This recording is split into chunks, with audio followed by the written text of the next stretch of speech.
Bonjour à toutes et à tous, je suis ravi de vous retrouver aujourd'hui pour la vidéo du mois, le petit classique, la vidéo des achats et réceptions du mois de décembre 2023. Il y aura une petite surprise pendant la vidéo avec une petite anecdote assez marrante et j'ai hâte déjà de vous dire tout ça. J'ai classé les titres par éditeur comme d'habitude pour que ce soit le plus simple et on commence tout de suite avec le premier titre qui a eu très bonne presse, je l'avais vu passer un petit peu partout. C'est un cadeau de Noël, il était sur une de mes listes. C'est Human Target de Tom King et Greg Smallwood. Donc vous l'avez vu passer un petit peu partout. J'avais très envie de me l'acheter, mais je l'avais mis voilà, sur une petite liste de Noël parce que eh bien, ça fait des idées cadeaux sympas à des prix corrects. Visuellement, je l'ai un petit peu feuilleté, ça a l'air absolument vraiment dingo, quoi. Franchement, visuellement, ça me plaît bien déjà. A priori, c'est très très bon. Voilà, apparemment, ça fait assez l'unanimité, donc je suis très curieux de découvrir ce titre. Dites-moi en commentaire si vous l'avez déjà lu, parce qu'il est sorti il y a quelques temps et je sais que je l'ai vu beaucoup passer sur les réseaux sociaux, ce Human Target. Voilà, donc ça c'est un beau bébé hein, chez Urban, 424 pages, il y a un petit moment de lecture dessus, ça va être bien cool.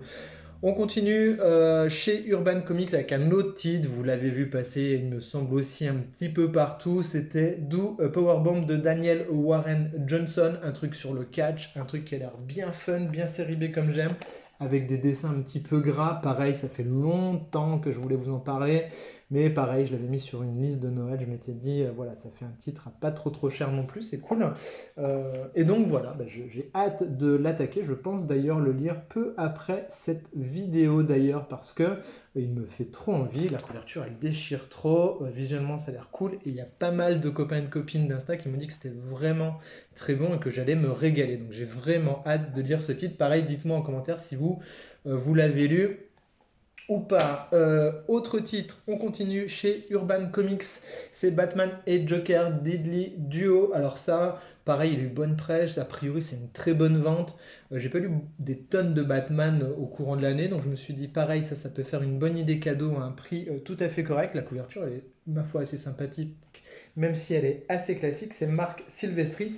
Et le dessin, ça a quand même l'air de tabasser sévère, quoi. Donc, il est dans le haut de la piste des lectures de ce mois de janvier également. C'est un récit qui a l'air assez court, on est sur du 200 pages, un format assez classique. Mais ouais, ça a l'air, ma foi, assez sympathique. Donc restez sur la chaîne pour les reviews qui vont pas tarder à arriver. Si vous avez encore rien lu sur ce titre, hein, je vous dirai tout. Alors, pour la petite anecdote, voilà ce qui se passe. Je suis parti en vacances en Lorraine. Je suis allé faire forcément le tour de quelques librairies et je me suis dit, je vais me faire un peu de l'achat plaisir, de l'achat un petit peu d'impulsion. Je peux pas trop le faire dans la ville où j'habite parce que la librairie est pas forcément bien achalandée, donc je suis toujours obligé de commander quand je veux quelque chose. Et j'avais sur une de mes listes Chroma chez Delcourt qui avait l'air vraiment trop beau. J'avais flashé sur la cover. La review est déjà en ligne et donc j'achète le titre avec deux autres trucs qui sont dans la vidéo qui vont arriver un peu plus tard. Et le lendemain de l'achat de Chroma, je reçois un mail de chez Delcourt. Vous savez, ceux qui me suivent depuis longtemps, de temps en temps, je reçois des services de presse. Et Delcourt me propose de chroniquer le titre si je suis intéressé avec un autre titre. Donc forcément, je dis oui parce que je l'ai acheté la veille. C'est forcément que le titre m'intéresse. Et je me suis dit, comme ça, je vais pouvoir vous le faire gagner. Donc voilà, je vais pouvoir vous faire gagner Chroma sur la chaîne. Donc je suis super content parce que vous savez que l'objectif de la chaîne, c'est de dépasser les 1000 abonnés pour pouvoir faire l'émission dont je vous ai parlé. Et donc, il y aura un chroma pour vous à gagner. Donc, restez bien connectés. Le deuxième titre, du coup, qui m'a envoyé, c'est Monica de Daniel Close. Donc, Daniel Close, vous regarderez sur la chaîne si ça vous intéresse. Il y a un autre titre de Daniel Close qui est chroniqué qui s'appelle Patience. C'est de la BD très indépendante, un style très particulier, mais à chaque fois, on est ultra secoué quand on lit ce genre de titre. Ça, c'est son dernier titre paru en date donc chez Delcourt, un format un peu plus grand que ce qu'on a l'habitude de trouver. Et pareil, ça, j'ai hâte de lire, mais ça, il faut être dans le bon moment pour le lire, hein, parce que c'est toujours des titres qui vous mettent un petit peu des uppercuts dans la tranche. Donc ça, vraiment, il faut trouver le bon timing pour y aller. Ça ne me lit pas comme ça après manger, quoi. Autre titre sur ma wishlist depuis longtemps et que j'ai eu à Noël également en cadeau, Les Guerres de Lucas. Vous l'avez vu passer, je pense pareil, un petit peu partout sur les réseaux et les internets. C'est un titre qui a eu un gros succès de librairie, si je dis pas de bêtises, apparemment un beau succès. Je l'ai terminé tout à l'heure, la chronique va arriver très rapidement. Spoiler alert, c'est absolument aussi dingue que tout le bien que vous avez déjà pu en lire, mais je vous donnerai les détails dans une vidéo très prochainement. Je vous montre un tout petit peu l'intérieur pour que vous vous fassiez une idée du style graphique. Et donc forcément, Les Guerres de Lucas, ça parle de la genèse du premier Star Wars de George Lucas. Voilà. Autre titre, là, trouvé sur Vinted, ça s'appelle Arcadium chez Ankama. Ankama, je lis pas beaucoup de titres chez eux, j'avais eu quelques déceptions, alors des déceptions vraiment très personnelles pour le coup, hein. Enfin des déceptions, le mot est un petit peu fort. J'avais lu Shangri-La à l'époque, tout le monde en avait fait des caisses, moi j'avais trouvé ça bien, mais je n'avais pas eu un gros coup de cœur, donc j'ai toujours un peu de mal à aller vers leur titre, j'ai vraiment beaucoup de mal. Mais celui-ci, avec cette cover très 80s, j'en ai lu du bien aussi chez certains copains qui me disaient non mais c'est bien inspiré de Carpenter et tout, il faut que tu essayes ce titre. J'ai flashé sur la cover qui est absolument magnifique, qui fait trop penser au vidéo club, donc forcément ça a parlé à mon petit cœur. Et j'ai lu le titre et la review arrive très vite également sur la chaîne. Je vous remonte quelques petites pages, je vous en montre pas trop parce que quand même c'est une BD d'horreur, hein, on va pas se mentir, c'est un truc un peu costaud. En tout cas c'est top, c'est chez Ankama, ça vaut 9, ça vaut une vingtaine d'euros. Je l'ai touché, je crois, à moitié prix sur Vinted. On continue sur des achats. Donc ça, c'est ceux que j'ai pris en achat d'impulsion à la librairie. Même s'ils étaient sur ma wishlist, je ne pensais peut-être pas les prendre aussitôt, mais je les ai trouvés, donc je les ai pris. Ça m'évite de les commander. C'est Ice Cream Man, tome 2. Vous avez la review du tome 1 sur la chaîne. J'avais beaucoup aimé le premier tome. Je suis curieux de voir où va le titre, hein, parce que c'est un titre bien barré. On reste dans le comics d'horreur. Très curieux de voir ce que va donner la suite et de voir si je vais continuer ou pas sur le tome 3. La cover, elle est juste dingo, quoi, aussi. Bon, il faut aimer le style, hein, c'est vraiment un genre très particulier. Et du coup, également, chez Game Winning, comme le Ice Cream Man, le Silver Coin, tome 2. Voilà, les comics 2D, le pote m'avait dit, ouais, c'est un petit peu moins bien, je crois. Donc, c'est plusieurs récits, hein, dans une espèce d'univers un petit peu partagé. Il y a la review du tome 1 également sur la chaîne. J'avais bien accroché. Je suis très curieux de voir où ça va aller. Est-ce que ça apporte quelques réponses ou pas?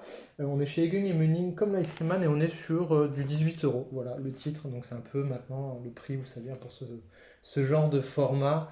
On est vraiment sur ce type de tarif maintenant. Titre suivant, on est chez Akileos, c'est de l'occasion. Alors le titre est complètement long, Russian Olive to Red King. Alors avec un titre pareil déjà pas facile à vendre. Je l'ai trouvé d'occasion sur Vinted, il était dans une liste depuis très longtemps. Je remercie d'ailleurs la personne qui me l'a vendu, qui est abonnée à la chaîne. Merci pour la petite ristourne, ça fait bien plaisir. Un très beau titre, je trouve que la cover, le travail éditorial, une espèce de toucher un peu doux là qui ressemble un peu à ce que fait du 404, ça a l'air vraiment sympa.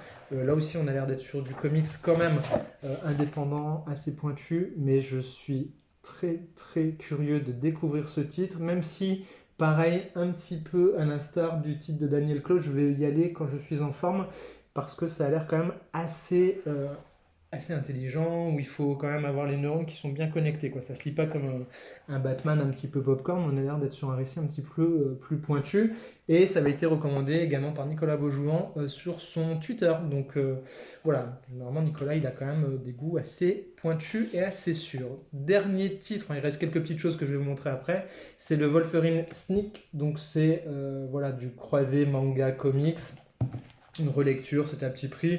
Je me suis dit, tiens, je me fais un petit plaisir. Ça a l'air d'être tout en couleur, sens de lecture traditionnelle comique. Je suis curieux de le découvrir. Ça va faire une petite lecture un peu bonbon, comme ça, entre deux trucs. Et puis voilà, ça permet de voir un petit peu comment se rencontrent les différents genres du comics et du manga. Je suis toujours curieux, vous le savez, hein, vous avez vu la chronique peut-être de Demon's Day, un petit peu dans le même esprit, ou de Batman Ninja. Voilà, j'aime bien voir un petit peu comment les cultures se répondent, s'entrechoquent et se donnent des idées et s'influencent. Ça fait partie des choses que j'apprécie énormément. Dites-moi en commentaire si vous l'avez lu, ce que vous en avez pensé. Si pareil, c'est un petit bonbon assez cool. Voilà, ça c'est pour les comics, les BD, tout ça. J'ai également trouvé sur Vinted un roman que j'avais depuis longtemps sur ma wishlist, ça s'appelle Anarchy in the USA. Je l'avais vu passer sur l'Instagram, les Pimplettes en parlent, ils ont toujours des très bonnes recos en roman et même en comics BD. Et voilà, donc on est sur une dystopie, hommage à 1984 de Orwell. Voilà, je l'ai trouvé à un tarif qui m'a plu, je l'ai trouvé à 4 euros. Donc avec les frais de port, ça a dû me faire 7-8 balles le grand format, donc je suis assez content et j'ai hâte de découvrir ça, d'avoir du temps, parce que quand même là, voilà un petit peu de temps. Et les deux dernières choses que vous m'avez dit dans une des dernières vidéos, vous aimez bien quand je rajoute des petits trucs un peu différents. Et ben, je pris pour le week-end là, du 31, j'ai pris le jeu RIP. Donc RIP, si vous ne connaissez pas, c'est une BD euh, par Gaët, c'est un auteur qui est super sympa et tout. La série de BD est vraiment très bien. Et ils en ont fait un petit jeu. Donc je me suis dit, tiens, pourquoi pas se tenter un petit truc comme ça. C'est des parties qui sont assez courtes. Donc je suis curieux de voir un petit peu ce qui a été fait dans cet univers-là, comment on décline un petit peu l'univers de la bande dessinée. Et pareil, en jeu, j'ai pris un truc qui s'appelle Dracula et Van Helsing. Donc c'est du l'un un contre l'autre avec un jeu de cartes.